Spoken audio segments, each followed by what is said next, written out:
and welcome to Chicago Style Eats, the show where we talk about tasty foods invented in Chicago. I'm Tony. And I'm Stephanie. And in this episode, we sample the mother-in-law, a peculiar sandwich that has been feeding the folks of Marquette Park for more than 50 years. If you've been watching Chicago Style Eats from the beginning, you'll recall the Chicago Corn Roll Tamale, a pasty with a P, cornmeal homage that falls far short of the delicious Mexican staple, and the Chicago dog, a flavorful mouthful of fresh ingredients that nearly alone defines Chicago style.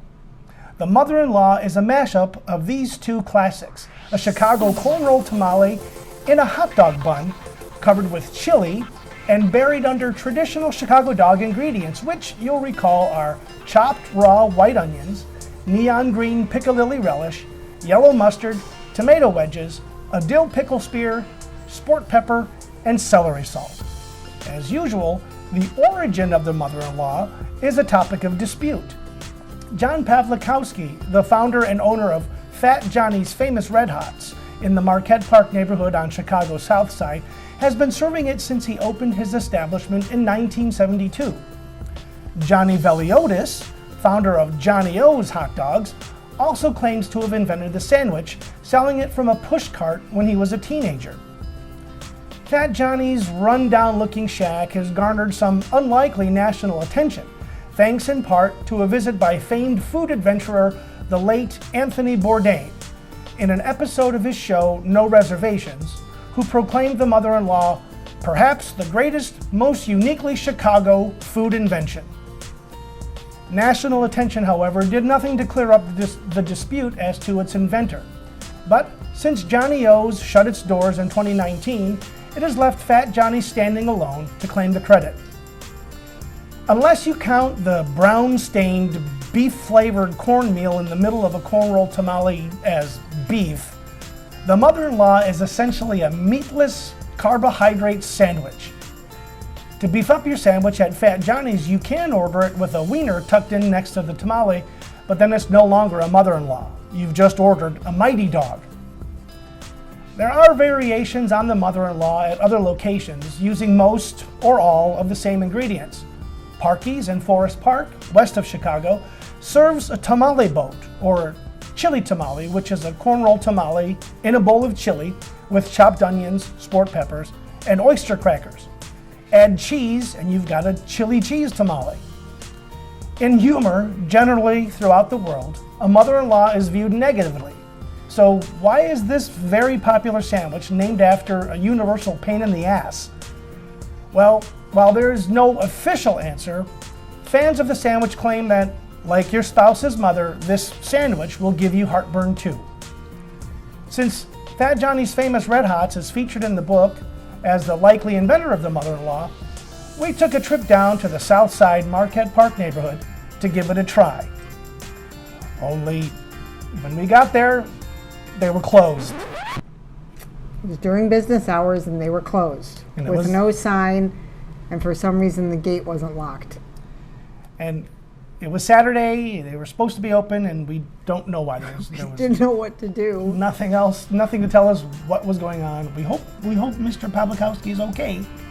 But we literally had no clue where to go from there. So we winged it, went on Google, and we found just 5 miles south on Western Avenue, a place called Joey's. And we went there, and it was on their menu. As the mother-in-law, and then we ordered it, and they said, "You want everything on that?" And I said, "What is everything?" And he said, "Chili and onions."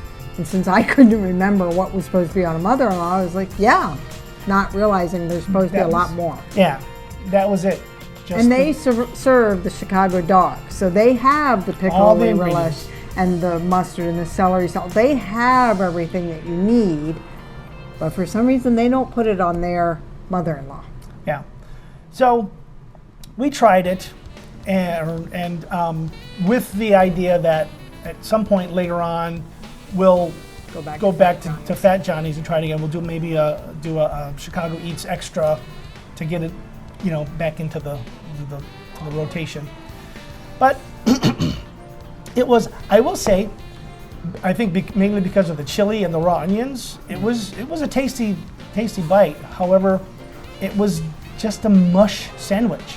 It's got the corn roll tamale, and it was a poppy seed bun, and there was like no give back to it. Yeah, no crunch, no texture. It was like peanut butter stuck to the roof of your mouth. That corn tamale just mushes up. Now I know there are devotees to the Chicago Corn Roll Tamale throughout Chicago. People who've grown up eating them, and it's the best thing ever.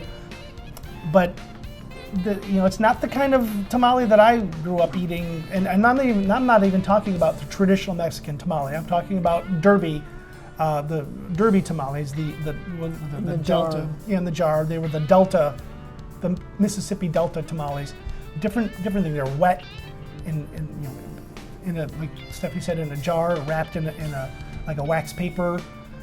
And I grew up on those, but these Chicago Corn Roll Tamales are a completely different thing, and I just can't get used to them. And I know for those of you out there who love them, we don't mean any disrespect to you or to them, but just can't get into them. And then biting into that so-called mother-in-law was just, I don't know.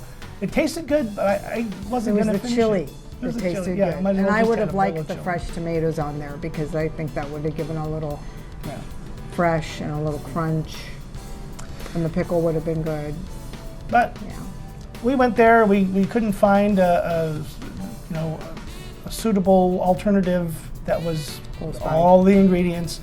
We'll check on Fat Johnny's to see if maybe he was sick that day, or maybe had a family gathering and just said, screw it, we're gonna close, But and we tried calling, there was no answer. Yeah, no answer. Went to voicemail. So anyway, the Joey's was reasonably tasty, but we're not going to get past the whole Chicago Corn Roll Tamale thing in there. But maybe when we get one from Fat Johnny's, we'll have a different opinion, and we'll keep you updated. Yeah, we'll still give you the addresses of places that serve it that we didn't get to, because we didn't have the book with us to to go. We just looked it up on Google. So where can we go to get a mother-in-law? You can get a mother-in-law at Fat Johnny's Famous Red Hots, 7242 Southwestern Avenue. Parky's Hot Dogs, 329 Harlem Avenue. That's the one with the boat thing.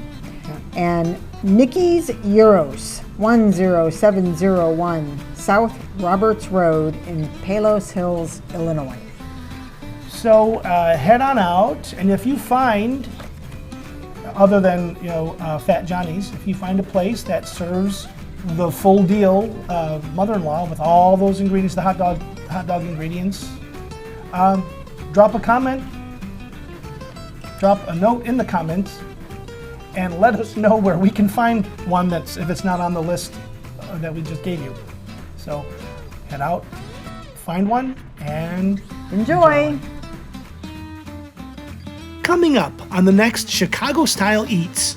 Many of you might question that this sandwich was invented in Chicago. Very simply prepared, and possibly too simple, sweet peppers and scrambled eggs in a sandwich roll.